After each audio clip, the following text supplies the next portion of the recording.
Aujourd'hui, je vais vous raconter deux histoires qui font froid dans le dos. Après cela, vous ne vous doucherez plus jamais seul la nuit. Ces deux histoires se passent au Maghreb, dans un hammam.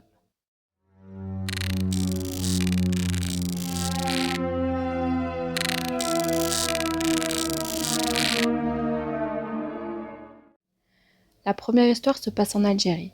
La femme qui nous la raconte insiste sur le fait que son histoire est vraiment réelle. Elle l'a vécue personnellement. Une femme de 48 ans, que nous nommerons Amina, nous raconte une histoire qui lui est arrivée à l'âge de ses 25 ans, quand elle habitait encore en Algérie. Elle habite aujourd'hui en France, mais dans sa jeunesse en Algérie, sa famille possédait un hammam. Ce hammam était ouvert toute la journée, du petit matin à environ 23 heures tous les jours. De l'aube jusqu'à 17 heures, il était réservé aux femmes, et de 17 à 23 heures aux hommes. Amina était la gérante du hammam. C'était un hammam normal avec plusieurs salles de différentes températures. Le hammam était alimenté par deux puits au sous-sol. À l'étage se trouvaient 24 cabines de douche et à l'étage au-dessus se trouvait l'appartement où vivaient Amina, ses parents et ses frères. Amina utilisait aussi le hammam 3 ou 4 fois par semaine. Une fois que tous les clients étaient partis, elle s'enfermait à l'intérieur pour se laver seule après 23 heures. La mère d'Amina n'aimait pas qu'elle se retrouve seule dans le hammam en pleine nuit. Elle lui disait tout le temps d'éviter de se laver en bas à ces heures tardives et qu'elle ferait mieux de se laver le matin. Mais Amina se sentait à l'aise seule dans le hammam car le matin, elle devait partager le hammam avec les clientes matinales. Elle ne ressentait à l'époque aucune peur. À l'heure d'aujourd'hui, Amina serait incapable de recommencer. Un jour, comme à son habitude, après 23 heures, Amina descend au hammam pour se laver et elle insiste beaucoup sur le fait qu'elle était seule. Elle s'enfermait de l'intérieur à clé, personne n'aurait pu rentrer lui faire une mauvaise blague. Et en tant que gérante du hammam, elle était la seule à avoir la clé.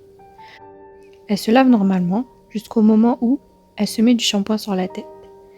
Les yeux fermés, elle entend le bruit d'un seau en métal se poser à côté d'elle. Amina avait bien un seau, mais il était en plastique. Impossible que ce soit le sien. De plus, de nos jours, dans les hammams, tout le monde utilise les seaux en plastique. Les seaux en métal ne sont plus utilisés depuis bien longtemps. Le hammam était vide. Le bruit du métal sur le sol dur résonna très fort. Amina ouvre donc les yeux, pleins de shampoing, pour vérifier autour d'elle que rien n'est tombé. Sa bouteille de shampoing ou n'importe quoi qui aurait pu la rassurer, mais rien.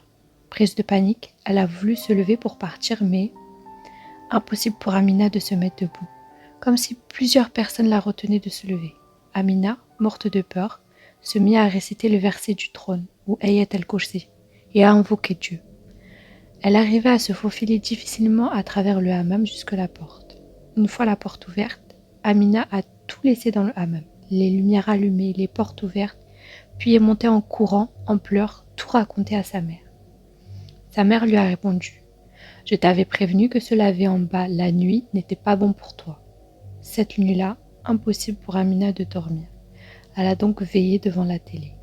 C'est là qu'elle va recevoir le deuxième avertissement de la part de ceux qui lui ont donné le premier dans le hammam quelques heures plus tôt. Pendant qu'elle regardait la télé dans le salon, elle entend des grands coups dans le mur. Ce mur donnait sur le couloir. Il n'y avait aucune pièce de l'autre côté. Paniquée, elle s'est levée en sursaut pour vérifier dans les chambres que quelqu'un ne lui faisait pas une mauvaise blague, mais non. Ses parents dormaient et ses frères ronflaient. Tout le monde dormait. Depuis ce temps-là, ils entendaient tous très souvent des bruits dans ce hammam aux heures de fermeture la nuit. Une femme qui hurle, des chaises qui traînent. Plusieurs phénomènes ont eu lieu après ça. Par exemple, un jour, en pleine journée, le cousin de Amina est venu la voir pour discuter. Quelques jours plus tard, elle a appris que ce cousin était en voyage dans une autre ville et que du coup, ce n'était pas avec lui qu'elle avait parlé. Après toutes ces histoires, ils ont décidé de vendre le hammam.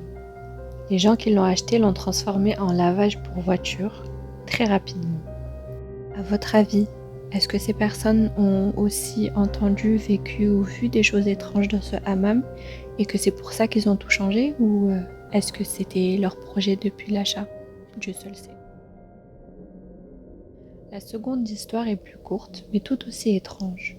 Celle-ci se passe cette fois au Maroc. Une dame s'est rendue au hammam entre 5 et 6 heures du matin.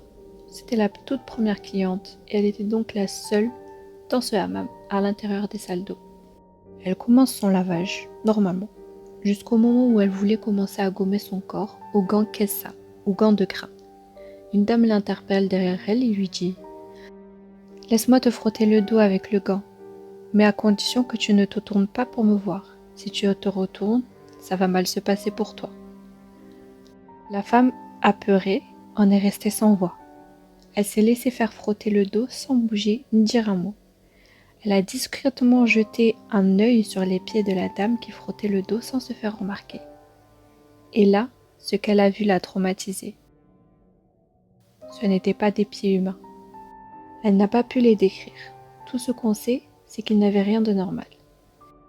Une fois qu'elle a senti que plus personne ne touchait son dos et qu'elle a entendu les pas de la dame s'éloigner, elle s'est retournée pour voir qui était cette personne, mais rien. Elle se retrouvait à nouveau seule, dans le hammam. Elle est sortie en courant, demander à la gérante si quelqu'un était rentré après elle. La gérante lui répond que non, c'était la première cliente et personne n'est venu après elle. Elle était bien toute seule dans le hammam. S'agit-il d'une histoire vraie? Personne ne saura jamais.